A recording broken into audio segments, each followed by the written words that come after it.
Hi hello friends, welcome back to YouTube channel. ಇವತ್ತಿನ ವಿಡಿಯೋದಲ್ಲಿ ನಾನು HTML ಬಗ್ಗೆ ಹೇಳ್ತಾ ಇದ್ದೀನಿ. ನೀವು ಲಾಸ್ಟ್ ಕ್ಲಾಸಲ್ಲಿ ಒಂದು ವಿಡಿಯೋ ಮಾಡಿದ್ದೀನಿ HTMLಗೋಸ್ಕರನೇ. HTML ಅಲ್ಲಿ ನಾವೇನೆಲ್ಲ ನೋಡಿದ್ವಿ, ಪ್ರೀ ಡಿಫೈನ್ ಆಗಿ HTML CSS ಬ್ರೀಫ್ ಆಗಿ ಕೆಲವೊಂದು ಇನ್ಫಾರ್ಮೇಷನ್ ಹೇಳಿದ್ದೀನಿ. ಆ ಒಂದು ಇನ್ಫಾರ್ಮೇಷನ್ ಕಂಟಿನ್ಯೂಸ್ ಪಾರ್ಟ್ ಇದಾಗಿದೆ. ಇವತ್ತು ನಾವು ಫೀಚರ್ಸ್ ಆಫ್ HTML ಎಂಬುದಾಗಿ ನೋಡೋಣ. ಫೀಚರ್ಸ್ ಆಫ್ HTML ಅಲ್ಲಿ ಇದಕ್ಕೆ ಕೆಲವೊಂದು ಪಾಯಿಂಟ್ಸ್ಗಳಿದೆ. ಇದನ್ನ ನೀವು ರಿಮೆಂಬರ್ ನೆನಪಿನಲ್ಲಿ ಇಟ್ಕೊಂಡ್ರೆ ನಿಮಗೆ ಯೂಸ್ಫುಲ್ ಆಗುತ್ತೆ. HTML ಸ್ಟ್ಯಾಂಡ್ಸ್ ಫಾರ್, ಆಲ್ರೆಡಿ ಹೇಳಿದ್ದೀನಿ ನಾನು ಇದೆಲ್ಲ, ಇನ್ನೊಂದ್ಸಲ ರಿವೈಸ್ ಮಾಡ್ತಾ ಇದ್ದೀನಿ. HTML stands for hypertext markup language ಅಂತ ಹೇಳಿದ್ದೀನಿ. ನೆಕ್ಸ್ಟ್ ಇದೊಂದು HTML ಮೇನ್ಲಿ ಏನಕ್ಕೆ ಯೂಸ್ ಮಾಡ್ತೀವಪ್ಪ ಅಂತಂದ್ರೆ, ಒಂದು ಡಿಸೈನ್ ಮಾಡೋದಕ್ಕೆ, ಒಂದು ವೆಬ್ ಪೇಜಸ್ನ ಡಿಸೈನ್ ಮಾಡೋದಕ್ಕೋಸ್ಕರ ಯೂಸ್ ಮಾಡ್ತೀವಿ. ಇದು ಕ್ಲೈಂಟ್ ಸೈಡ್ ಅಲ್ಲಿ ಡಿಸೈನ್ ಮಾಡೋದಕ್ಕೋಸ್ಕರ ಯೂಸ್ ಮಾಡ್ತೀವಿ. Next HTML is use to create static web pages, ಒಂದು ವೆಬ್ ಪೇಜಸ್ ನ ಕ್ರಿಯೇಟ್ ಮಾಡೋದಕ್ಕೋಸ್ಕರ ಯೂಸ್ ಮಾಡ್ತೀವಿ. ಈ ಒಂದು HTML ಏನಾಗಿರುತ್ತಪ್ಪ ಅಂತಂದ್ರೆ ಕೇಸ್ ಸೆನ್ಸಿಟಿವ್ ಆಗಿರುತ್ತೆ.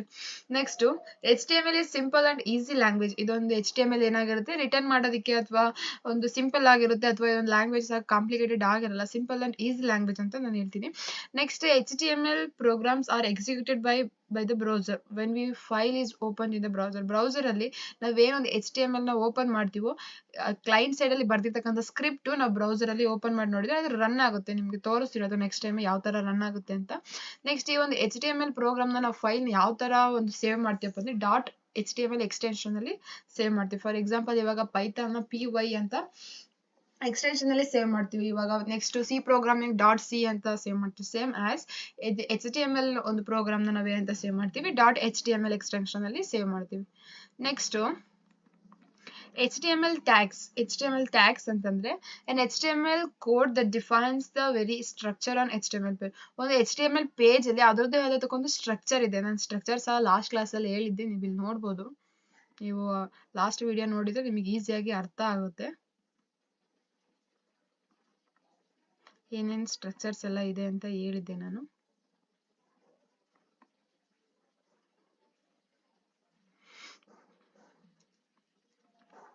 Structures may be next page ಅಲ್ಲಿ ಇದೆ ಅನ್ಸುತ್ತೆ. ನಾನು ಅದು ಸ್ಟ್ರಕ್ಚರ್ ಬಂದಾಗ ನಿಮಗೆ ಹೇಳ್ತೀನಿ. ಇದು ಅದರದ್ದೇ ಆದಕ್ಕೊಂದು ಸ್ಟ್ರಕ್ಚರ್ ಇದೆ. Next it includes the placement of text and images and hypertext links. ನಾವು ಇದರಲ್ಲಿ ಒಂದು HTML ಅಲ್ಲಿ ಈ ಒಂದು ಪ್ರೋಗ್ರಾಮಿಂಗ್ ಬರಿಬೇಕಾದ್ರೆ ನಾವು ಏನೆಲ್ಲ ಯೂಸ್ ಮಾಡ್ತೀವಪ್ಪ ಅಂತಂದ್ರೆ, ಒಂದು ಟೆಕ್ಸ್ಟ್ ಯೂಸ್ ಮಾಡ್ತೀವಿ, ಇಮೇಜಸ್ ನ ಯೂಸ್ ಮಾಡ್ತೀವಿ, ನೆಕ್ಸ್ಟ್ ಒಂದು ಲಿಂಕ್ಸ್ ಗಳನ್ನ ಸಹ ನಾವು ಯೂಸ್ ಮಾಡ್ತೀವಿ. ನೆಕ್ಸ್ಟ್ HTML ಟ್ಯಾಗ್ಸ್ ಯಾವ ತರ ಬಿಗಿನ್ ಆಗುತ್ತಪ್ಪ ಅಂತಂದ್ರೆ, ಈ ಒಂದು less than and greater than ಇರ್ತಕ್ಕಂಥ ಈ ಒಂದು ಟ್ಯಾಗ್ಸ್ ಮಧ್ಯದಲ್ಲಿ ಏನಾಗುತ್ತೆ, ನಾವು ಕ್ವರಿನ ಬರ್ಕೊಂತ ಹೋಗ್ತೀವಿ. ಓಕೆ, ಫಾರ್ ಎಕ್ಸಾಂಪಲ್ ಯಾವ ತರಪ್ಪ ಅಂತಂದ್ರೆ, this symbols are called as angle brackets. ಇವನ್ನ ಆಂಗಲ್ ಬ್ರಾಕೆಟ್ಸ್ ಅಂತ ಕರಿತೀವಿ. ಫಾರ್ ಎಕ್ಸಾಂಪಲ್ ಇಲ್ಲಿ ನಾವು ನೋಡ್ಬೋದು ಯಾವ ತರ ಈ ಒಂದು HTML ಸ್ಟ್ರಕ್ಚರ್ ನ ಬರಿತೀವಪ್ಪ ಅಂತಂದ್ರೆ, ಇದರಲ್ಲಿ ಟೈಪ್ಸ್ ಆಫ್ ಟ್ಯಾಗ್ಸ್ ಇದೆ, ಪೇರ್ ಟ್ಯಾಗ್ಸ್ ಮತ್ತೆ ಕ್ಲೋಸ್ಡ್ HTML ಟ್ಯಾಗ್ಸ್. ಇದೇನ್ ಪೇರ್ ಟ್ಯಾಗ್ಸ್ ಅಂತಂದ್ರೆ, ಸೇಮ್ ಆಸ್ ಇವಾಗ ನಾವು ಲೆಸ್ ದೆನ್ ಗ್ರೇಟರ್ ದೆನ್ ಈ ಒಂದು ಆಂಗಲ್ಸ್ ನ ಯೂಸ್ ಮಾಡ್ಕೊಂಡು ಬರಿತೀವಲ್ಲ, ಅದನ್ನ ಪೇರ್ ಟ್ಯಾಗ್ಸ್ ಅಂತ ಕರಿತೀವಿ, ಅಥವಾ ಅದನ್ನ ಕ್ಲೋಸ್ಡ್ HTML ಟ್ಯಾಗ್ಸ್ ಅಂತ ಕರಿತೀವಿ.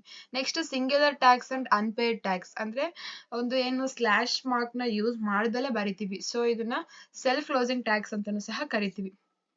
ಫಾರ್ ಎಕ್ಸಾಂಪಲ್ ಇಲ್ಲಿ ಪೇರ್ ಟ್ಯಾಗ್ಸ್ ಗೆ ನೋಡ್ಬೋದು, ಇಲ್ಲಿ ಬ್ರಾಕೆಟ್ಸ್ ನ ಯೂಸ್ ಮಾಡಿದೀವಿ, ಇದನ್ನ ಓಪನಿಂಗ್ ಟ್ಯಾಗ್ಸ್ ಅಂತ ಕರಿತೀವಿ. ಇಲ್ಲಿ ಕ್ಲೋಸಿಂಗ್ ಟ್ಯಾಗ್ಸ್ ಅಲ್ಲಿ ಬಿಫೋರ್ ಪಿ ಏನಾಗಿದೆ, ಒಂದು ಸ್ಲಾಶ್ ಇದೆ, ಇದನ್ನ ಕ್ಲೋಸಿಂಗ್ ಟ್ಯಾಗ್ಸ್ ಅಂತ ಕರಿತೀವಿ. ಅದಾದ್ಮೇಲೆ ಏನಿದೆ, ಓಪನಿಂಗ್ ಅಂಡ್ ಕ್ಲೋಸಿಂಗ್ ಇದೆ. ಓಕೆ, ಇದಷ್ಟು ಸೇರಿಸಿ ಅಂತ ಹೇಳ್ತೀವಿ ನಾವು ಪೇರ್ ಟ್ಯಾಗ್ಸ್ ಅಂತ ಕರಿತೀವಿ.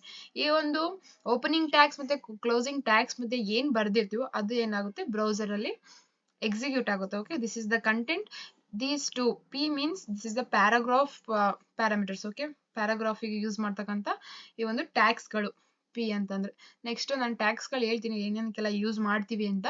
ನೆಕ್ಸ್ಟ್ ಇದನ್ನ ವೆಲ್ಕಮ್ ಟು ಇದೇನು ಜೆ ಸ್ಪೈಡರ್ ಈ ತರ ಎಲ್ಲ ಏನಿದೆ, ಇದನ್ನೆಲ್ಲ ಕಂಟೆಂಟ್ ಅಂತ ಕರಿತೀವಿ. ಇದೆಲ್ಲ ಪೂರ್ತಿಯಾಗಿ P ಎಂಬುದಾಗಿ ಏನಿದೆ, ದೀಸ್ ಆರ್ ಆಲ್ ಎಲಿಮೆಂಟ್ಸ್. ಇದನ್ನ ನಾವು ಓಪನಿಂಗ್ ಟ್ಯಾಗ್ಸ್ ಅಂತ ಕರಿತೀವಿ. Okay, pair tags have an opening and closing tags. Pair tags ಅಲ್ಲಿ ಏನಿರ್ತವೆ, ಓಪನಿಂಗ್ ಅಂಡ್ ಕ್ಲೋಸಿಂಗ್ ಟ್ಯಾಗ್ಸ್ ಎಂಬುದಾಗಿ ಇರುತ್ತೆ. Next the opening tags is similar to single tag. Opening tags ಏನಿದೆ, ಇದು ಸಿಂಗಲ್ ಟ್ಯಾಗ್ಸ್ ಆರ್ ಸಿಮಿಲರ್ ಇದೆ, and closing tags are forward slash ಇದೆ. Without forward slashing ಇತ್ತು ಅಂತಂದ್ರೆ ಅದು ಸಿಂಗಲ್ ಟ್ಯಾಗ್ ಅಂತ ಕರಿತೀವಿ. Between opening and closing tag there is some text images something ideas, ಇದನ್ನೆಲ್ಲ ನಾವು ಆಡ್ ಮಾಡಬಹುದು. ಹೈಪರ್ ಲಿಂಕ್ಸ್, ಐಡಿಯಾಸ್, ಇಮೇಜಸ್, ನಾವೇನೇ ಒಂದು ಕಂಟೆಂಟ್ ಅಂತ ತೋರಿಸಿದ್ನಲ್ಲ, ಆ ಕಂಟೆಂಟ್ ಅಲ್ಲಿ ನಾವೇನ್ ಬೇಕಾದ್ರೂ ಆಡ್ ಮಾಡಬಹುದು. The content can be other tag also. Tag ನಾವು ಬೇರೆ ಸಹ ಆಡ್ ಮಾಡ್ಬೋದು ಅಂತ ನೋಡ್ತೀವಿ. Next opening tag and closing tag. For example ಇಲ್ಲಿ ನಾವು ಬಿ ಆರ್ ಅಂತ ಇದೆ. ಬಿ ಆರ್ ಅಂತಂದ್ರೆ ಬ್ರೇಕ್ ಟ್ಯಾಗ್ಸ್ ಅಂತ ಕರಿತೀವಿ. ಬ್ರೇಕ್ ಇದನ್ನ ಎದಕ್ಕೆ ಯೂಸ್ ಮಾಡ್ತೀವಪ್ಪ ಅಂತಂದ್ರೆ, ನೀವು ಯಾವುದೇ ಒಂದು ಇವಾಗ ಫಾರ್ ಎಕ್ಸಾಂಪಲ್ ಇಲ್ಲಿ unpaid tags as both opening and closing tags in a single tag ಅಂತ ಇದೆ. ಇದ್ರ ಮಧ್ಯದಲ್ಲಿ ಬೋತ್ ಅಂತ ಇದೆಯಲ್ಲ, ಅಲ್ಲಿಗೆ ನಾವು ಬಿ ಆರ್ ಈ ಒಂದು ಟ್ಯಾಗ್ ನ ಯೂಸ್ ಮಾಡಿದ್ರೆ ಏನಾಗುತ್ತೆ, ಇದು ಆಟೋಮೆಟಿಕ್ ಆಗಿ opening and closing tag in single tag ಅಂತ ಇದೆಯಲ್ಲ, ಆ ಒಂದು ಲೈನ್ ಏನಾಗುತ್ತೆ ಕೆಳಗಡೆ ಬರುತ್ತೆ. ಓಕೆ, ಬ್ರೇಕ್ ಆಗಿ ಕೆಳಗಡೆ ಬರುತ್ತೆ. ಇದನ್ನ ನಾವು ಸಿಂಗಲ್ ಟ್ಯಾಗ್ ಅಂತ ಕರಿತೀವಿ ಅಥವಾ ಅನ್ಪೇರ್ಡ್ ಟ್ಯಾಗ್ ಅಂತ ಕರಿತೀವಿ. ಇದಕ್ಕೆ ಯಾವುದೇ ಇವಾಗ ಪೇರಿಂಗ್ ಟ್ಯಾಗ್ ಅಂತಂದ್ರೆ ಈ ಕಡೆನೂ ಬಿ ಆರ್ ಇರಬೇಕು, both times of B R ಇದು ಫಾರ್ವರ್ಡ್ ಸ್ಲಾಶ್ ಇರುತ್ತೆ. ಬಟ್ ಇದರಲ್ಲಿ ಯಾವುದೇ ಆ ತರ ಡಬಲ್ ಟ್ಯಾಗ್ಸ್ ಇಲ್ಲ, ಒಂದು ಸಿಂಗಲ್ ಟ್ಯಾಗ್ ಇದೆ, ಅದು ಬಿ ಆರ್ ಟ್ಯಾಗ್. ಈ ತರ ಕ್ಲೋಸಿಂಗ್ ಟ್ಯಾಗ್ ಇಲ್ಲದೆ ಇರ್ತಕ್ಕಂಥ ಟ್ಯಾಗ್ಸ್ ಗಳ ಸಂಬಂಧ ಅಂದ್ರೆ ಸಿಂಗಲ್ ಟ್ಯಾಗ್ ಸಹ ರನ್ ಆಗವು ಸಹ ಇದೆ, ಅವನ್ನ ತೋರಿಸ್ತೀನಿ. ಫಾರ್ ನೋಟ್ ಏನಪ್ಪಾ ಅಂತಂದ್ರೆ, forward slash is not mandatory for unpaid tags. ಇದನ್ನ ನಾವು ಅನ್ಪೇಯ್ಡ್ ಟ್ಯಾಗ್ಸ್ ಅಂತ ಕರಿತೀವಿ. ನೆಕ್ಸ್ಟ್ ಸಿಂಗಲ್ ಟ್ಯಾಗ್ಸ್ ಅಂತ ಕರಿತೀವಿ ಅಥವಾ ಸೆಲ್ಫ್ ಟ್ಯಾಗ್ಸ್ ಅಂತ ಕರಿತೀವಿ. ಓಕೆ, ನೆಕ್ಸ್ಟ್ ದ ಆಟ್ರಿಬ್ಯೂಟ್ಸ್ ನಾನು ಲಾಸ್ಟ್ ಕ್ಲಾಸ್ ಅಲ್ಲಿ ಹೇಳಿದೀನಿ, ಒಂದೊಂದು ಕ್ಲಾಸ್ ಚೆಕ್ ಮಾಡಿ. ಆ ಒಂದು ಇದು SQL ಅಲ್ಲಿ ಸಹ ಆಟ್ರಿಬ್ಯೂಟ್ಸ್ ಅಂತ ಬರುತ್ತೆ, ಅಲ್ಲೂ ಸಹ ಆಟ್ರಿಬ್ಯೂಟ್ಸ್ ಅಂದ್ರೆ ಏನಂತ ಹೇಳಿದೀನಿ. ನೆಕ್ಸ್ಟ್ ಇಲ್ಲಿ attributes it's provides the additional information about the elements. ಒಂದು ಎಲಿಮೆಂಟ್ ಬಗ್ಗೆ ಒಂದು ಅಡಿಷನಲ್ ಇನ್ಫಾರ್ಮೇಶನ್ ಏನ್ ಮಾಡುತ್ತೆ, ಆಟ್ರಿಬ್ಯೂಟ್ಸ್ ಕೊಡುತ್ತೆ. Okay, attributes are always specified in the start tag. Attributes ನ ನಾವು ಯಾವಾಗಲೂ ಎಲ್ಲಿ ಸ್ಪೆಸಿಫೈ ಮಾಡ್ತೀವಪ್ಪ ಅಂದ್ರೆ, this is all in HTML. ಇದು ಸ್ಟಾರ್ಟ್ ಟ್ಯಾಗ್ ಅಲ್ಲಿ ಏನ್ ಮಾಡ್ತೀವಿ, ಸ್ಟಾರ್ಟಿಂಗ್ ಇರ್ತಕ್ಕಂಥ ಟ್ಯಾಗ್ ಅಲ್ಲಿ ಸ್ಪೆಸಿಫೈ ಮಾಡ್ತೀವಿ. ಫಾರ್ ಎಕ್ಸಾಂಪಲ್ ಪಿ ಅಂತ ಇದೆ, ಇಲ್ಲಿ ಬ್ರಾಕೆಟ್ ನಾವು ಕ್ಲೋಸ್ ಮಾಡಿಲ್ಲ, ಅದಕ್ಕೂ ಮುಂಚೆ ಒಂದು ಆಟ್ರಿಬ್ಯೂಟ್ ನ ಯೂಸ್ ಮಾಡಿದೀವಿ. ಫಾರ್ ಎಕ್ಸಾಂಪಲ್ ಇಲ್ಲಿ ನಾವು ನೋಡ್ಬೋದು, attributes usually comes in the names value pairs like name and value. For example align ಅಂತ ಇದೆ. ಅಲೈನ್ಮೆಂಟ್ ನಾವು ಇವಾಗ ಒಂದು ಪ್ಯಾರಾಗ್ರಾಫ್ ಅಲ್ಲಿ ಒಂದು ಅಲೈನ್ಮೆಂಟ್ ಮಿಡಲ್ ಅಲ್ಲಿ ಇರಬೇಕು, ಕ್ರಾಸ್ ಅಲ್ಲಿ ಇರಬೇಕು, ಕಾರ್ನರ್ ಅಲ್ಲಿ ಇರಬೇಕು, ಲೆಫ್ಟ್ ರೈಟ್ ಈ ತರ ಎಲ್ಲ ಕೊಡ್ತೀವಲ್ಲ, ಆ ತರ ಅಲೈನ್ ಅಂತ ಕೊಟ್ಟಿದೀವಿ.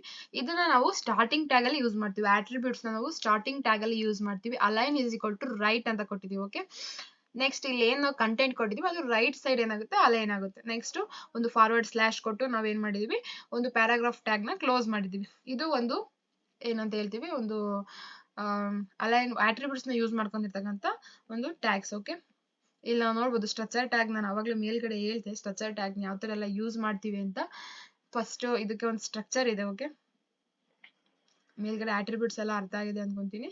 ಇಲ್ಲಿ ಒಂದು ಸ್ಟ್ರಕ್ಚರ್ ಟ್ಯಾಗ್ ಅಲ್ಲಿ ಫಸ್ಟ್ ನಾವು ಡಾಕ್ ಟೈಪ್ ಅಂತ ಯೂಸ್ ಮಾಡ್ತೀವಿ. Next HTML next Ed close ಆಗುತ್ತೆ. ನೆಕ್ಸ್ಟ್ ಅದರದ್ದು ಆದಕ್ಕಂತ ಒಂದು ಸ್ಟ್ರಕ್ಚರ್ ಕಂಟೆಂಟ್ ಬಾಡಿ ಆದ ತಕ್ಷಣ ನೆಕ್ಸ್ಟ್ ಒಂದು HTML ಏನೊಂದು ಈ ಒಂದು ಸ್ಟ್ರಕ್ಚರ್ ನಿಮಗೆ ಗೊತ್ತಾಯ್ತು ಅಂತ ನೀವು ಈಸಿಯಾಗಿ ಏನ್ ಮಾಡ್ತೀರಾ, ಒಂದು HTML ನ ಪ್ರೋಗ್ರಾಮ್ ರೈಟ್ ಮಾಡ್ಬೋದು. ಓಕೆ, ಇಲ್ಲಿ ನಾವು ನೋಡ್ಬೋದು this is the root element. ಇಲ್ಲಿ ಫಸ್ಟ್ HTML ಓಪನ್ ಆಗಿದೆ, HTML ಟ್ಯಾಗ್ ಓಪನ್ ಆಗಿದೆ, ಅದ್ರದ್ದು ಅದಕ್ಕೆ ಸಂಬಂಧಪಟ್ಟಿರ್ತಕ್ಕಂಥ HTML ಟ್ಯಾಗ್ ಫಾರ್ವರ್ಡ್ ಸ್ಲಾಶ್ ಇಲ್ಲಿ ಕೆಳಗಡೆ ಕ್ಲೋಸ್ ಆಗಿದೆ. ಓಕೆ, ಇಲ್ಲಿ ಹೆಡ್ಡಿಂಗ್ ಟ್ಯಾಗ್ ಓಪನ್ ಆಗಿದೆ. ಹೆಡ್ಡಿಂಗ್ ಟ್ಯಾಗ್ ನಾವು ಕಂಟೆಂಟ್ ಹಾಕಿದ ತಕ್ಷಣ ಹೆಡ್ಡಿಂಗ್ ಟ್ಯಾಗ್ ಕ್ಲೋಸ್ ಮಾಡ್ಬೋದು. ನೆಕ್ಸ್ಟ್ ನಾವಿಲ್ಲಿ ಬಾಡಿ ಟ್ಯಾಗ್ ಓಪನ್ ಆಗಿದೆ. ಬಾಡಿ ಟ್ಯಾಗ್ ಆ ಒಂದು ಬಾಡಿಲಿ ನಾವು P ಅಂತ ಯೂಸ್ ಮಾಡಿದ್ವಿ, ಪ್ಯಾರಾಗ್ರಾಫ್ ಆಗಿರ್ಬೋದು, ಹೆಡ್ಡಿಂಗ್ ಆಗಿರ್ಬೋದು. ಹೆಡ್ಡಿಂಗಿಗೆ ನಾವು H ಅಂತ ಯೂಸ್ ಮಾಡ್ತೀವಿ, ಪ್ಯಾರಾಗ್ರಾಫ್ ಆಗಿರ್ಬೋದು. ಈ ಒಂದು ಬಾಡಿಲಿ ನಾವು ಪ್ಯಾರಾಗ್ರಾಫ್ ಏನಾದ್ರೂ ಹಾಕಿದ್ವಿ ಅಂತಂದ್ರೆ ಅದಾದ ತಕ್ಷಣ ಬಾಡಿ ಟ್ಯಾಗ್ ನ ಕ್ಲೋಸ್ ಮಾಡ್ಬೇಕು. ನೆಕ್ಸ್ಟ್ ಅಗೇನ್ HTML ಟ್ಯಾಗ್ ನ ಕ್ಲೋಸ್ ಮಾಡ್ತಾ ಇದೀವಿ. ಈ ತರ ಯಾವುದೇ ಒಂದು ಟ್ಯಾಗ್ ಓಪನ್ ಆದ್ಮೇಲೆ ಆ ಒಂದು ಟ್ಯಾಗ್ ನ ಏನ್ ಮಾಡ್ಬೇಕು, ಪರ್ಟಿಕ್ಯುಲರ್ ಆಗಿ ಕ್ಲೋಸ್ ಮಾಡ್ಲೇಬೇಕು. ಇಲ್ಲ ಅಂತಂದ್ರೆ ಕೆಲವೊಂದು ಟ್ಯಾಗ್ ವರ್ಕ್ ಆಗೋದಿಲ್ಲ. ಕೆಲವೊಂದು ಟ್ಯಾಗ್ ಇದೆ ವರ್ಕ್ ಆಗಲಿಕ್ಕೆ, ಏನು BR ಟ್ಯಾಗ್ ಅಂತ ಇದೆಯಲ್ಲ, ಬ್ರೇಕಿಂಗ್ ಟ್ಯಾಗ್, ಈ ತರ ಎಲ್ಲ ಕೆಲವೊಂದು ಟ್ಯಾಗ್ಸ್ ಇದೆ. ಆ ಟ್ಯಾಗ್ಸ್ ನಾನು ನೆಕ್ಸ್ಟ್ ಕ್ಲಾಸ್ ಅಲ್ಲಿ ಹೇಳೋದಕ್ಕೆ ಇಷ್ಟಪಡ್ತೀನಿ. ಸ್ಟ್ರಕ್ಚರ್ ಕ್ಲಾಸ್ ನ ಇನ್ ಡೀಟೇಲ್ ಆಗಿ ನೆಕ್ಸ್ಟ್ ಕ್ಲಾಸ್ ಅಲ್ಲಿ ಎಕ್ಸ್ಪ್ಲೇನ್ ಮಾಡ್ತೀನಿ. Thank you for this class.